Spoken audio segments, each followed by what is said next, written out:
Hello mga kayamyam! Isang superfood na naman ang ituturo ko sa inyo ngayon. Pumpkin cheese croquettes.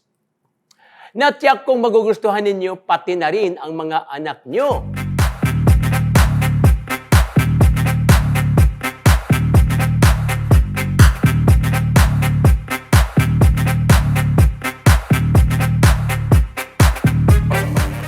Alam naman natin na medyo challenging ang pagpapakain ng gulay sa ating mga chikitings.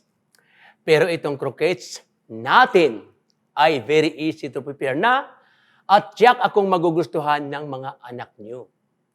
Crunchy on the outside and soft and yummy on the inside, ika nga. Siyempre naman gagamitan natin ng Seedworks EP39 Ultima Kalabasa.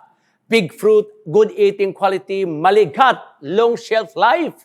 At kasama pa rin natin sa Seedworks ng ating Dinamita Cucumber. Light green cucumber, makinis ang balat, malutong, hindi masyadong mapait o mapakla, hindi rin ito mabuto. Are you ready? Magluto na tayo. Siyempre, bago magluto, naghugas na po ako ng kamay. Kailangan panatilihan natin maghugas ng kamay at sanitize natin para healthy ang ating food. Ito na. Ito yung ating pumpkin. Ultima pumpkin. Yan. Hiwain lang natin. Chunk lang natin ng malalaki. Okay, then, ilalagay lang natin sa ating kawali o pakuluan natin hanggat sa lumambot. Takpan lang natin. Okay, ito na yung ating pumpkin. Kanina, pinakuluan natin about 10 to 15 minutes. Malambot na po yung ating kalabasa. Oh, di ba? Lambot na. Tawag yung fork tinder. Sasalain lang natin dahil gagawin natin ng mush. Gagawin natin croquettes. Ibabalik lang natin dito. Buksan natin ang ating apoy ulit. At imamash lang natin. Hanggang lang siya madurog at mag-fluffy, maging dry. Alright. So earlier, kita mo yan, gumawa ako kanina ng ganun din. Pinalamig ko lang. Ito po yon. Yan po yon. Pinalamig ko kasi hindi natin ma-balls kapag mainit. Tama po ba? So gumawa kanina earlier, pinalalamig ko. Pwedeng haluin. Pero ito pa rin, yan, walang pagkakaiba. Dinadry ko lang hanggang sa medyo hindi naghihiwalay. Alright? Okay, so ito na po yung ating malamig na. Ipupurma natin ng balls. Ilagyan ko po ng konting flour. Like that. First, bibilog muna tayo. Yan po, nakita natin. Bibilog tayo ng medyo malaki ng konti. Ayan, para magandang tingnan yung ating croquettes bilog na bilog. So, lagi natin tandaan mga nanay, dapat malamig ha, palamigin bago natin gagawin. Hindi mo mahawakan pag mainit. Okay, ito na. Nagawa na tayo ng ating egg. So, 1. 2. Siyempre naman, tinador.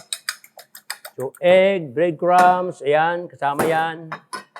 Gagawin natin ngayon, lagyan natin ang ating palaman, yung cheese. Lagyan natin ng cheese ilalim. Everybody loves cheese. Quick melt cheese. Ayan. Flour. Kailangan ganunin natin para kumapit siya, para hindi maghiwalay. Yan po. Tapos saka flour. Yan. Alright. So, lagay dito. Egg. Egg wash. Bakit dinodouble ko po? Para sigurado na kumapit po yung breadcrumbs. Okay? Okay. So, gamitin natin ang ating cucumber. Hiwain lang natin ng julienne. Okay. Fried na natin ang ating croquettes. Yan. Buksan natin yung apoy. Golden brown lang natin. What a beautiful color. Okay. This one okay. Wow. Akala mo hindi pumpkin, ano? Off na natin. Now, lagyan natin ng konting mayonnaise, yung ating cucumber. Tinalo lang natin. What a beautiful. I have my mango. Pwede kong lagyan ng mango ng konti dyan. Then this one also the mango. Alright, ito na yung ating pumpkin cheese croquettes with mango dip.